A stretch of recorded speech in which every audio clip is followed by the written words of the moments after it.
Hello नमस्कार, जय हिंद, वंदे मातरम साथियों। मैं दिव्य रघुवंशी आप सभी लोगों का स्वागत करता हूं आज की इस वीडियो में। दोस्तों, आज हम जानने वाले हैं भारत के कुछ प्रमुख पर्वतों के बारे में। इसके साथ ही साथ हम जानेंगे भारत की कुछ प्रमुख पहाड़ियों के बारे में भी। दोस्तों, आज की इस क्लास को शुरू करने से पहले आप सभी लोगों को धन्यवाद। आप सभी लोगों का तहे दिल से शुक्रिया। आपने इतना सहयोग किया, इतना प्यार देने के लिए आप सभी लोगों का दिल से शुक्रगुजार हूं। दोस्तों, आज की क्लास को शुरू करने से पहले एक बार पुनः आप सभी से एक छोटा सा निवेदन है। जिन लोगों ने अभी तक चैनल को सब्सक्राइब नहीं किया है, चैनल को सब्सक्राइब कर लीजिए, वीडियो को शेयर कर दीजिए। दोस्तों, तो आइए आज की क्लास को शुरू करते हैं। आज की क्लास में प्रमुख पर्वत एवं पहाड़ियों को देखेंगे। आज की क्लास का जो पहला पर्वत है जिसके बारे में हम लोग पढ़ने जा रहे हैं, सबसे पहले हम लोग पढ़ेंगे अरावली पर्वत के बारे में। दोस्तों, अरावली पर्वत की कुछ प्रमुख बातें देख लेते हैं। अरावली पर्वत प्राचीन वलित पर्वत है। अरावली पर्वत अत्यंत महत्वपूर्ण है, इससे परीक्षा में प्रश्न बनते हैं। दोस्तों, इसके बारे में जो महत्वपूर्ण तथ्य हैं उन सभी तथ्यों को इस जगह पर आप सभी के लिए लेकर आया हूँ। देखते हैं इससे जुड़े जो प्रमुख तथ्य हैं उन सभी तथ्यों को देखते हैं। अरावली पर्वत प्राचीन वलित पर्वत है। अरावली पर्वत श्रृंखला गुजरात, राजस्थान, हरियाणा और दिल्ली में फैली हुई है। कभी कभी प्रश्न ये पूछ लेता है कि अरावली पर्वत की जो श्रृंखला है वह किन किन राज्यों में फैली है या कितने राज्यों में इसका विस्तार है। तो गुजरात, राजस्थान, हरियाणा और दिल्ली तक अरावली पर्वत की श्रृंखला का विस्तार माना जाता है। इससे जुड़े अन्य तथ्य जो हैं, अरावली पर्वत श्रृंखला गुजरात में पालनपुर से दिल्ली की रायसीना हिल तक 692 किलोमीटर विस्तृत है। अरावली पर्वत श्रृंखला जो है ये गुजरात में पालनपुर से लेकर दिल्ली की रायसीना हिल तक 692 किलोमीटर तक विस्तृत है। इसका अधिकतम भाग राजस्थान 550 किलोमीटर राजस्थान में है और इसकी औसत ऊंचाई 930 मीटर है। अरावली पर्वत की जो औसत ऊंचाई है वो साथियों 930 मीटर है। और अगर इसके अधिकतम भाग की बात करें तो इसका अधिकतम भाग साथियों राजस्थान में पड़ता है, जो कि लगभग 550 किलोमीटर माना जा सकता है। माउंट आबू के पास गुरु शिखर अरावली तथा राजस्थान की सबसे ऊंची चोटी है, जिसकी ऊंचाई 1722 मीटर है। माउंट आबू के पास जो गुरु शिखर है ये अरावली तथा राजस्थान की सबसे ऊंची चोटी है, जिसकी ऊंचाई कितनी 7222 मीटर है। क्षमा करें।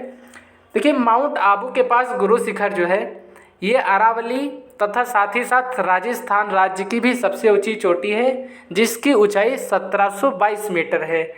अगले तथ्य की बात करें तो अगला तथ्य है कि अरावली में अनेक खनिज पदार्थ पाए जाते हैं, जैसे सीसा, जस्ता, चांदी, लौह अयस्क और तांबा।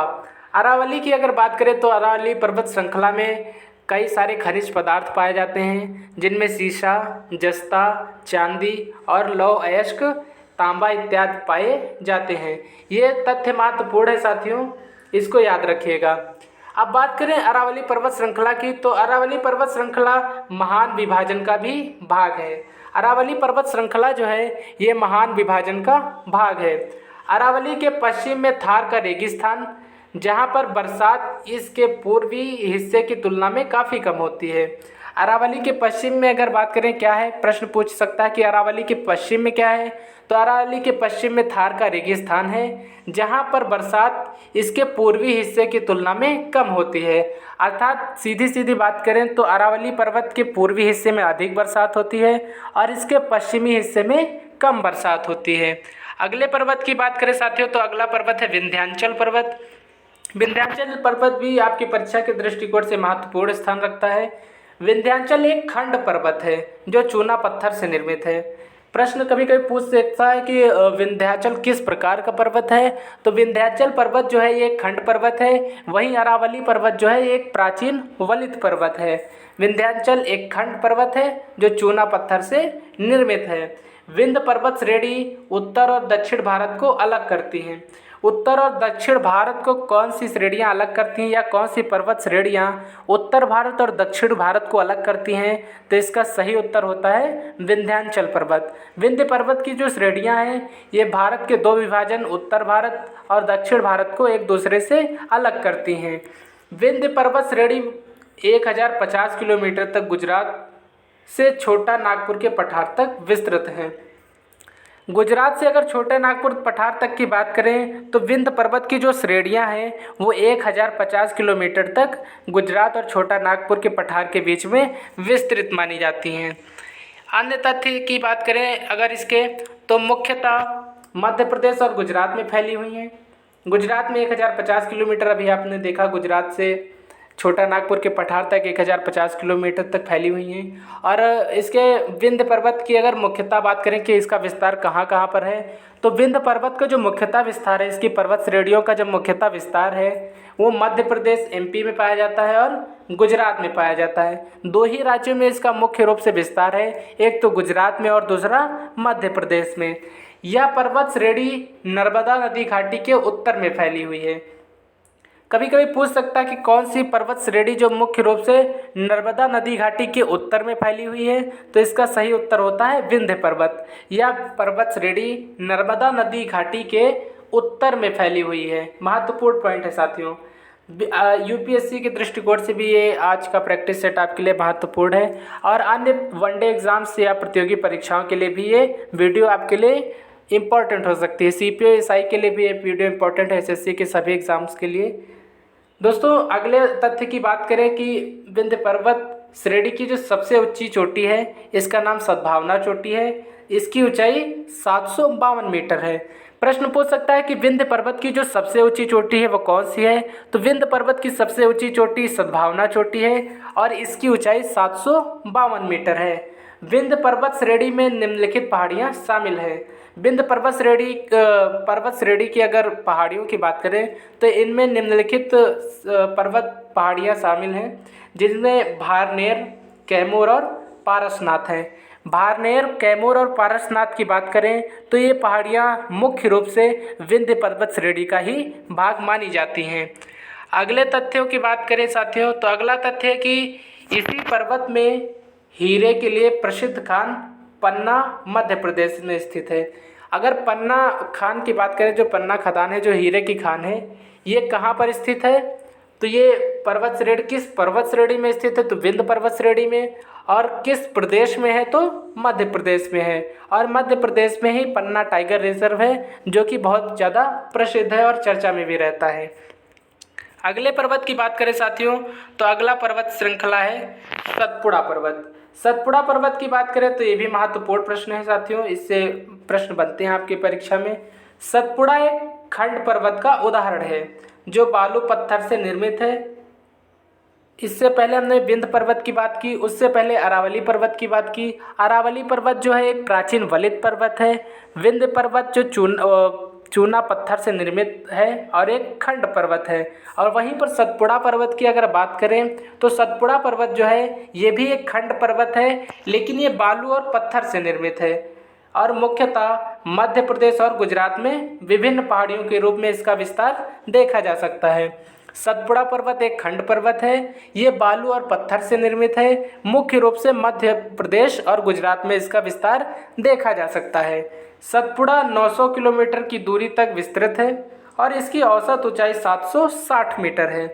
सतपुड़ा पर्वत की अगर औसत ऊंचाई की बात करें तो 760 मीटर है और इसके अगर विस्तार की बात करें तो इसका विस्तार पूरे भारत न कह के भारत के दो राज्यों मध्य प्रदेश और गुजरात के 900 किलोमीटर के एरिया में इसका विस्तार देखा जाता है।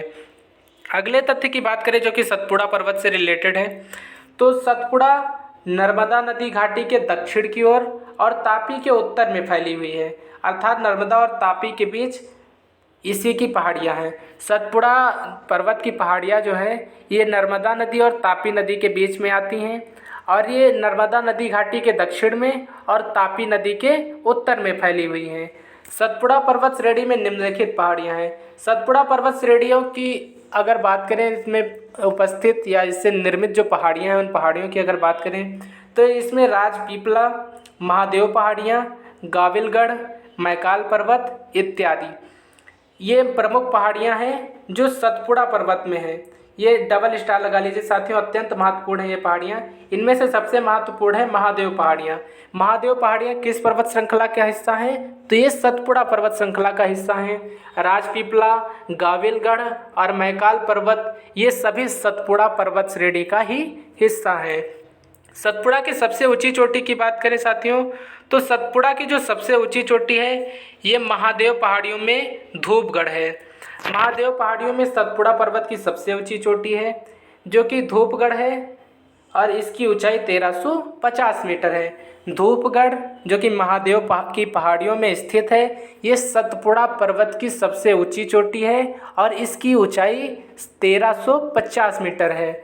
मैकाल पहाड़ियों की सबसे ऊंची चोटी अमरकंटक है, जहां से सोन और नर्मदा नदी का उद्गम होता है। कल की वीडियो में आपको बताया था नदियों के बारे में, उससे संबंधित यहाँ भी एक प्रश्न आ गया कि मैकाल पहाड़ियों की सबसे ऊंची चोटी अमरकंटक है और इसी अमरकंटक से ही सोन नदी और नर्मदा नदी का उद्गम माना जाता है। अगर आपने कल की वीडियो नहीं देखी तो भी देख लीजिए, आपकी परीक्षा के दृष्टिकोण से वो वीडियो भी अत्यंत महत्वपूर्ण स्थान रखती है। महादेव पहाड़ियों में पंचमढ़ी बायोस्फीयर रिजर्व स्थित है। पंचमढ़ी बायोस्फीयर रिजर्व की बात करें तो किन पहाड़ियों में स्थित है? महादेव पहाड़ियों में स्थित है। महादेव पहाड़ियाँ सतपुड़ा पर्वत का हिस्सा हैं।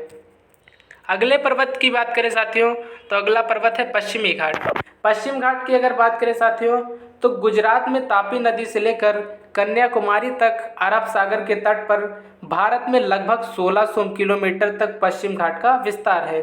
पश्चिमी घाट के विस्तार की अगर बात करें तो इसका विस्तार भारत में लगभग 1600 किलोमीटर है। कहाँ से कहाँ तक है? तो गुजरात में तापी नदी से लेकर कन्याकुमारी तक अरब सागर के तट पर भारत में लगभग 1600 किलोमीटर तक पश्चिमी घाट का विस्तार देखा गया है।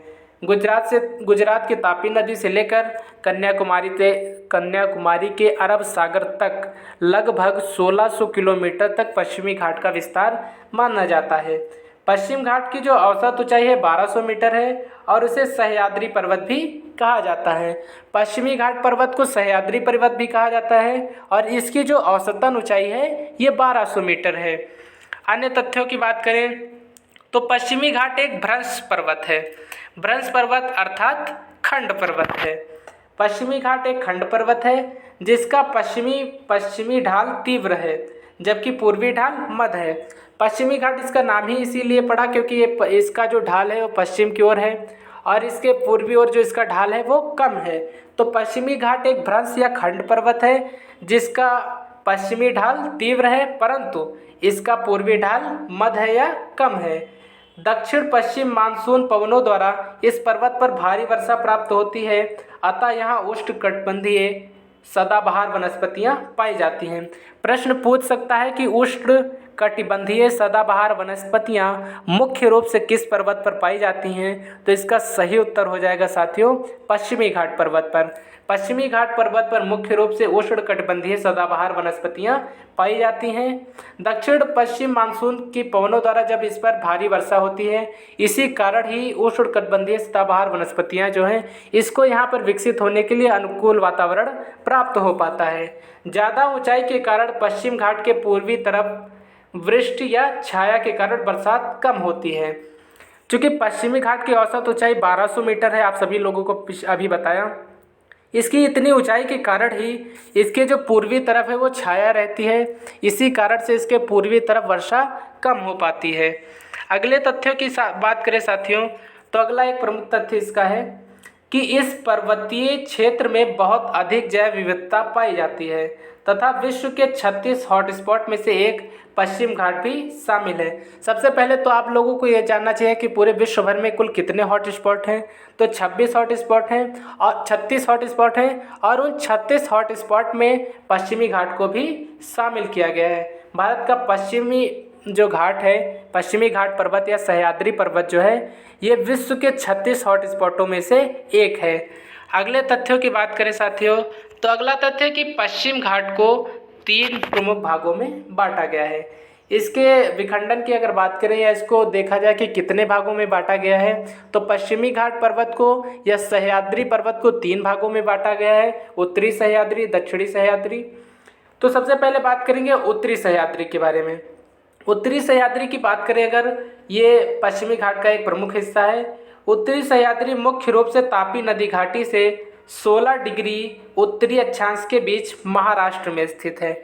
उत्तरी सह्याद्री की स्थिति की अगर बात करें तो उत्तरी सह्याद्री मुख्य रूप से तापी नदी घाटी से 16 डिग्री उत्तरी अक्षांश पर महाराष्ट्र में स्थित है, के बीच महाराष्ट्र में स्थित है। उत्तरी सह्याद्री की सबसे क्षमा करें उत्तरी सह्याद्री की सबसे ऊंची चोटी कलसुबाई है, जहां से गोदावरी नदी का उद्गम होता है। गोदावरी नदी के उद्गम की बात करें तो कलसुबाई नामक पहाड़ी से होता है या कलसुबाई नामक चोटी से होता है। और ये कलसुबाई नामक जो चोटी है यह उत्तरी सह्याद्री पर्वत जो कि पश्चिमी घाट का एक प्रमुख हिस्सा है, उससे इसका उद्गम होता है गोदावरी नदी की। गोदावरी नदी दक्षिण भारत की सबसे लंबी नदी है और इसे दक्षिण भारत की गंगा भी कहा जाता है तथा इसे साथ ही साथ वृद्ध गंगा के नाम से भी जाना जाता है। अन्य प्रमुख छोटी में महाबलेश्वर कृष्णा नदी का उद्गम होता है। अगले प्रमुख तथ्य की बात करें साथियों, तो अगला जो प्रमुख तथ्य है वो है सलेहर चोटी की बात करें तो सलेहर उत्तरी सह्याद्री की सबसे ऊंची चोटी है। दोस्तों अभी हम बात करें उत्तरी सह्याद्री के बारे में, जो कि पश्चिमी घाट पर्वत या सह्याद्री पर्वत का प्रमुख हिस्सा है। तो सलेहर यहाँ की दूसरी सबसे ऊंची चोटी है। अब बात करेंगे साथियों पश्चिमी घाट के दूसरे पार्ट की, जिसका नाम है मध्य सह्याद्री। हमने बात की उत्तरी सह्याद्री के बारे में। उत्तरी सह्याद्री के बारे में बात करने के बाद हम बात करेंगे मध्य सह्याद्री के बारे में। ये भी पश्चिमी घाट का एक प्रमुख हिस्सा है। मध्य सह्याद्री पर्वत श्रेणी 16 डिग्री उत्तरी अक्षांश से नीलगिरी पहाड़ियों के बीच में स्थित है। मध्य सह्याद्री पर्वत जो है, इसकी जो श्रेणियाँ हैं वो 16 डिग्री उत्तरी अक्षांश से नीलगिरी पहाड़ियों के बीच में स्थित है। इसका मुख्य विस्तार या मुख्य हिस्सा गोवा और कर्नाटक में स्थित है। अगर मध्य सह्याद्री पर्वत की बात करें तो इसका मुख्य हिस्सा गोवा और कर्नाटक में है। इस भाग की सबसे ऊंची चोटी कुद्रेमुख है, जहां पर लौह अयस्क के भंडार पाए जाते हैं। बात करें कि पश्चिमी घाट के किस भाग में लौह अयस्क के अधिक भंडार पाए जाते हैं, तो मध्य सह्याद्री भाग में। इसके केंद्र जो कुद्रेमुख पर्वत है या कुद्रेमुख जो चोटी है, वहाँ पर सबसे अधिक लौह अयस्क के भंडार पाए जाते हैं। अगले प्रमुख तथ्य की बात करें साथियों, तो अगला प्रमुख तथ्य है यहाँ पर बाबा बुदन की पहाड़ियाँ स्थित हैं, जो काफ़ी उत्पादन के लिए सबसे प्रसिद्ध हैं। इसको स्टार लगा लीजिए साथियों, डबल स्टार लगा लीजिए इस पर। ये प्रश्न पूछा जा चुका है परीक्षा में और दोबारा पूछा जा सकता है। यहाँ पर बाबा बुदन की पहाड़ियाँ स्थित हैं। मध्य सह्याद्री जो कि पश्चिमी घाट या सह्याद्री पर्वत का हिस्सा है, यहाँ पर बाबा बुदन की पहाड़ियाँ स्थित हैं। और ये जो बाबा बुदन की पहाड़ियाँ हैं ये काफ़ी उत्पादन के लिए सबसे प्रसिद्ध मानी जाती हैं। अब पश्चिमी घाट के अन्य और अंतिम भाग की बात करेंगे, तो इसका अंतिम भाग है दक्षिणी सह्याद्री। दक्षिणी सह्याद्री की अगर बात करें साथियों, तो सह्याद्री पर्वत श्रेणी नीलगिरी पहाड़ियों से लेकर कन्याकुमारी के बीच में स्थित है। दक्षिणी सह्याद्री पश्चिमी घाट का जो तीसरा प्रमुख हिस्सा है, इसकी जो पर्वत श्रेणियाँ हैं वो नीलगिरी पहाड़ियों से लेकर कन्याकुमारी के बीच में स्थित है। यह मुख्य रूप से केरल राज्य में स्थित है। इससे पहले हमने मध्य सह्याद्री की बात की, तो मध्य सह्याद्री मुख्य रूप से गोवा और कर्नाटक में था और दक्षिणी सह्याद्री का मुख्य रूप से विस्तार केरल में देखा जाता है। इस भाग में या इस सह्याद्री में 3 प्रमुख पहाड़ियाँ स्थित हैं। अन्नामलाई पहाड़ियाँ, सबसे पहले साथियों हम बात करेंगे अन्नामलाई पहाड़ियों के बारे में। अन्नामलाई पहाड़ियाँ जो कि दक्षिणी सह्याद्री का एक प्रमुख हिस्सा है, इसकी बात करें तो अन्नामलाई जो पहाड़ियाँ हैं, अन्नामलाई पहाड़ियों की सबसे ऊंची चोटी अनाईमुड़ी 2695 मीटर है, जो कि दक्षिण भारत की सबसे ऊंची चोटी है। अन्नामलाई दक्षिण भारत की सबसे ऊंची चोटी है। दूसरी बात करेंगे इलायची पहाड़ियों के बारे में। अन्नामलाई पहाड़ियों की बात दोबारा कर लेते हैं। अन्नामलाई पहाड़ियों की सबसे ऊंची चोटी अनाईमुड़ी है, जिसकी ऊंचाई 2695 मीटर है और यह दक्षिण भारत की भी सबसे ऊंची चोटी मानी जाती है। अब बात करेंगे साथियों इलायची पहाड़ियों के बारे में। इलायची पहाड़ियाँ जो हैं ये भी दक्षिण सह्याद्री का एक हिस्सा है। इलायची पहाड़ियाँ मुख्य रूप से इलायची और मसाले की खेती के लिए प्रसिद्ध है, इसीलिए इन्हें इलायची पहाड़ियाँ भी कहा जाता है। इलायची पहाड़ियों की सबसे ऊंची चोटी अगस्त मलाई है, जो बायोस्फीयर रिजर्व भी है। अगस्त मलाई जो है ये एक बायोस्फीयर रिजर्व भी है और ये इलायची पहाड़ियों की सबसे ऊंची चोटी मानी जाती है। अब बात करें साथियों तीसरी चोटी के बारे में, तो यह है पलानी हिल्स। पलानी हिल्स की अगर बात करें तो पलानी हिल्स में तमिलनाडु का प्रसिद्ध हिल स्टेशन कोडाई कनाल स्थित है। ये स्टार लगा लीजिए, ये प्रश्न 1 लाइन में पूछा जा सकता है, ऑप्शनल में पूछा जा सकता है कि जो तमिलनाडु का प्रसिद्ध हिल स्टेशन कोडाईनाल है ये निम्नलिखित में से किस हिल्स में या किस पहाड़ियों में स्थित है, किन चोटियों में स्थित है। तो इसका सही उत्तर हो जाएगा साथियों पलानी हिल्स में। अगले पर्वत की बात करें तो अगला पर्वत है साथियों पूर्वी घाट। पूर्वी घाट पर्वत की बात करें साथियों तो पूर्वी घाट पर्वत, इसकी जो पूर्वी घाट पर्वत श्रेणियाँ जो हैं ये महानदी डेल्टा से नीलगिरी पहाड़ियों के बीच तकरीबन 800 किलोमीटर तक फैली हुई हैं। पूर्वी घाट पर्वत श्रेणियाँ जो हैं महानदी डेल्टा से नीलगिरी पहाड़ियों के बीच 800 किलोमीटर तक फैली हुई हैं। यह प्राचीन वलित पर्वत है जिसकी औसत ऊंचाई 600 मीटर है। प्राचीन वलित पर्वत है, इसकी औसत ऊंचाई 600 मीटर है। अरावली पर्वत भी एक प्राचीन वलित पर्वत था और उसकी ऊंचाई आप लोगों को कमेंट बॉक्स में बताना है कि कितनी बताई थी। यह एक प्राचीन वलित पर्वत है, इसकी ऊंचाई 600 मीटर है। महानदी से गोदावरी तक लगातार पर्वत है, लेकिन उसके बाद यह पर्वत नदियों द्वारा अपरदित हो चुके हैं। देखिए महानदी से गोदावरी नदी तक पर्वत है, लेकिन उसके बाद यह पर्वत नदियों द्वारा अपरदित कर दिए गए हैं। पूर्वी घाट की जो सबसे ऊंची चोटी है वो आरामकोंडा है जिसकी ऊंचाई 180 मीटर है और यह आंध्र प्रदेश में स्थित है।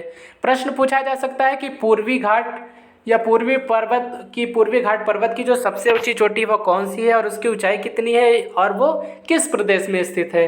तो पूर्वी घाट की जो सबसे ऊंची चोटी है आरामकोंडा है जिसकी ऊंचाई 180 मीटर है और ये आंध्र प्रदेश में स्थित है। इसके अलावा प्रमुख जो चोटियां हैं वो महेंद्रगिरी उड़ीसा में जो स्थित है और जिंदगठा ये आंध्र प्रदेश में स्थित है। आरामकोंडा, जिंदगाठा ये आंध्र प्रदेश में स्थित है और महेंद्रगिरी जो है ये उड़ीसा में स्थित है, जो कि पूर्वी घाट की एक प्रमुख चोटी मानी जाती है।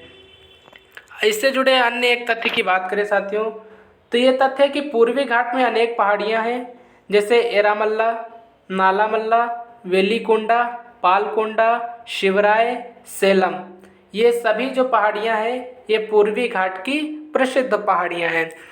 अगले पर्वत की बात करें साथियों या अगली पहाड़ियों की बात करें तो बात आती है नीलगिरी पहाड़ियों के बारे में। दोस्तों बात करते हैं नीलगिरी पहाड़ियों के बारे में। तो नीलगिरी पहाड़ियाँ केरल, कर्नाटक और तमिलनाडु के सीमा क्षेत्र में स्थित खंड पर्वत हैं। नीलगिरी पहाड़ियाँ जो हैं ये भी एक खंड पर्वत हैं और ये केरल, कर्नाटक और तमिलनाडु के सीमा क्षेत्र में मुख्य रूप से स्थित है। नीलगिरी की सबसे ऊंची चोटी डोडा बेट्टा है जिसकी ऊंचाई 2637 मीटर है, जो दक्षिण भारत की दूसरी सबसे ऊंची चोटी है। अनाईमुड़ी दक्षिण भारत की सबसे ऊंची चोटी और नीलगिरी की सबसे ऊंची चोटी डोडा बेट्टा है जो कि दक्षिण भारत की दूसरी सबसे ऊंची चोटी मानी जाती है। अगले तथ्यों की बात करें साथियों तो अगला तथ्य है कि नीलगिरी की सबसे ऊंची चोटी डोडा बेट्टा जो दक्षिण भारत की सबसे ऊंची चोटी, ये तथ्य हो चुका है। नीलगिरी पहाड़ियों पर पश्चिमी और पूर्वी घाट आकर मिलते हैं तथा यह पहाड़ियाँ जैव विविधता के लिए विख्यात हैं। प्रश्न पूछा जा सकता है कि पश्चिमी घाट और पूर्वी घाट कहाँ पर आकर मिलते हैं। तो पश्चिमी घाट और पूर्वी घाट नीलगिरी पहाड़ियों पर आकर मिल जाते हैं और ये पहाड़ियाँ मुख्य रूप से अपने जैव विविधता के लिए सबसे अधिक प्रसिद्ध हैं। तमिलनाडु का जो प्रसिद्ध हिल स्टेशन है ऊटी यहीं पर स्थित है। तमिलनाडु का प्रसिद्ध हिल स्टेशन ऊटी जो है यहीं पर स्थित है या नीलगिरी पहाड़ियों पर स्थित है। यह पहाड़ चाय की रोपड़ के लिए सबसे प्रसिद्ध है। नीलगिरी पहाड़ियाँ जो हैं ये चाय की खेती के लिए या चाय की कृषि के लिए सबसे अधिक विख्यात है। नीलगिरी पहाड़ियों पर टोडा जनजाति निवास करती है। प्रश्न पूछ सकता है कि टोडा जाति जो है वो किन पहाड़ियों पर निवास करती है, तो इसका सही उत्तर हो जाएगा साथियों नीलगिरी पहाड़ियों पर। या नीलगिरी पहाड़ियाँ चाय की खेती के लिए सबसे अधिक विख्यात हैं और टोडा जनजाति जो है ये भी नीलगिरी पहाड़ियों पर ही निवास करती है। अगले इससे जुड़े कुछ प्रश्नों की अगर बात करें साथियों, तो आइए इससे जुड़े कुछ प्रश्न देख लेते हैं। तो भारत के पर्वत प्रश्न संबंधित प्रश्न जो है, भारत की सबसे ऊंची या सर्वोच्च चोटी कौन सी है? तो जो भारत की सबसे ऊंची सर्वोच्च चोटी है गार्डविन ऑस्टिन है, जो कि वर्तमान में पीओके में स्थित है। इसकी ऊंचाई 8,611 मीटर है। भारत की सबसे ऊंची चोटी की बात करें तो भारत की सबसे ऊंची चोटी गार्डविन ऑस्टिन, जिसे माउंट केटू के नाम से भी जाना जाता है, ये वर्तमान में पीओके में स्थित है और इसकी ऊंचाई 8,611 मीटर मानी जाती है। दूसरे प्रश्न की बात करें कि सतपुड़ा की सबसे ऊंची चोटी कौन सी है? सतपुड़ा की सबसे ऊंची चोटी की बात करें तो अभी आपको ऊपर बताया, सतपुड़ा पर्वत की जो सबसे ऊंची चोटी है ये मध्य प्रदेश में धोबगढ़ है, जिसकी ऊंचाई 1350 मीटर है। अगले प्रश्न की बात करें साथियों, तो अगला प्रश्न है कि नर्मदा नदी किन पर्वत श्रेणियों के बीच में बहती है? महत्वपूर्ण प्रश्न है साथियों, नर्मदा नदी किन पर्वत श्रेणियों के बीच में बहती है? तो इसका सही उत्तर हो जाएगा साथियों विंध्याचल और सतपुड़ा पर्वत के बीच में। नर्मदा नदी जो है ये मुख्य रूप से विंध्याचल और सतपुड़ा पर्वत के बीच में बहती है। अगला प्रश्न है कि भारत का राष्ट्रपति जो होता है उसके लिए जो राष्ट्रपति भवन बनाया जाता है, तो राष्ट्रपति भवन किस पहाड़ी पर स्थित है? राष्ट्रपति भवन किस पहाड़ी पर स्थित है? तो भारत के राष्ट्रपति भवन को अरावली पर्वत श्रेणी की रायसीना पहाड़ी पर बनाया गया है। भारत का जो राष्ट्रपति भवन है ये अरावली पर्वत श्रेणी की रायसीना हिल पर स्थित है। दक्षिण भारत की सबसे ऊंची चोटी की बात करें साथियों, तो दक्षिण भारत की जो सबसे ऊंची चोटी है ये है अनाईमुड़ी।